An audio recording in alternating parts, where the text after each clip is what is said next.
Bwe tugenda mu ssaza ly'Ekyotera, omubaka abakiikirira mu Palamenti John Paul Mpalanyi bw'atyo yatongozza enteekateeka ey'okugabira abalimi emmwanyi n'ekigendererwa eky'okubajjamba mu bwavu.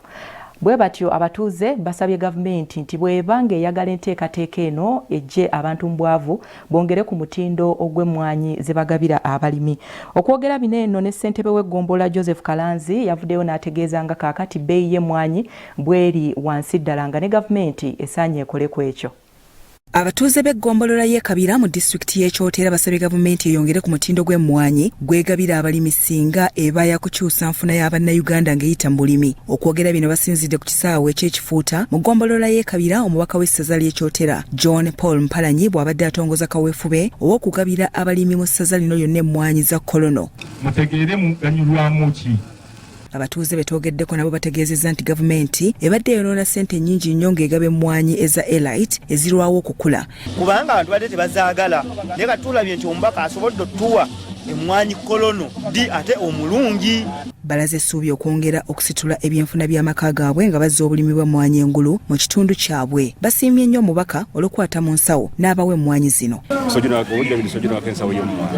Ensawo y'emmwanyi eyo yakakuta eri mu mitwalo 15. Kati omuntu oba ogifunye ate ya erayiti ewanvu obuwanvu yinegenda bugenzi mu maaso nga tebikyekuwadde. Tugala okwebaza ennyo omubaka olw'okutukubiriza n'okutuwa ekirime ky'emmwanyi tusobole okutumbula omutindo gw'amaka gaffe. Ssentebe w'eggombolola y'Ekabira Joseph Kalanzi yagamba nti akatale k'emmwanyi kakyali kizibu kinene nnyo ng'ebbeeyi y'emmwanyi eri wansi nnyo era gavumenti esaanidde okubaawo kyekola. Agenze mu maaso n'akkaatiriza ku ky'omutindo n'asaba nti kijja kukyukamu nga basinziira ku za kolona ezibaweereddwa. Babasuubizizza n'okubafunira ebigimusa emmwanyi abantu bagenda zirima tubulako emiwendo gavumenti etufunira akatale akalungi ne bwetaleeta birala. Regina Nakalyango kansala w'eggombolola eno agamba nti kaweefube ono ajja kuyamba nnyo okusitula embeera z'abantu. Bannakabira tuli balimi bamwanyi okuva edda n'edda naye zibadde zigenze ekirime ekyo kiserebasereba olw'okubeera nti wabadde tubulamu omuntu ayongeramu omutindo ku bantu abalimi b'emmwanyi abo n'okwongera okubajjukiza nti kyekyo kyokka ekirime kyetulina era ekisobola okufunibwamu ssente. Ye omubaka Mpalanyi agamba nti mu sizoni eno amaka agasoba mu 760 ge gagenda okuganyulwa mu nteekateeka eno. Programu yaffe eyabwebudde Household Coffee Initiative nga tusuubira tugenda kutuuka mu maka mu feezi eno esooka tugenda tuuka mu maka 760 nga mu 58 abo abatusaba.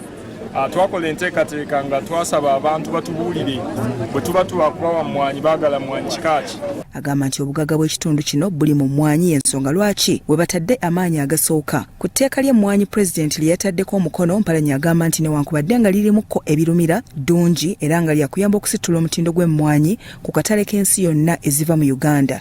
Etteeka eribaddewo oluusi libadde linafuyeemu mu kuteekesa ensonga okuteekesa mu nkola okuteekebwa mu nkola.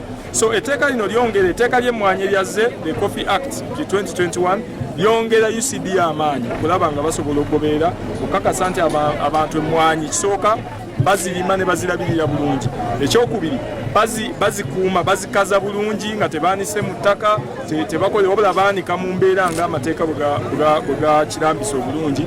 Ate n'ekyokusatu nga gatunuulidde akatale wagye kiggweera. Abafunye ku mmwanyi beeweza okuzirabirira obulungi okusobola okwejja mu bwavu. Era ndi mweteefuteefu ziteeka mu binnya bye nasima n'okuzirabirira. Obubaka yeebale nnyo mu mulimu gwakoze. Mmwanyi tugenda zikola ku mutindo nga bwe guli bwe kyetaagisa. Era nzirabirire ne bwe naayongerako emiti emirala nze zino nja zitwa nti za Mpalanyi naye nga nkimanyi nti zigenda kuyamba nze. Zigenda kunnyamba okufunamu akasente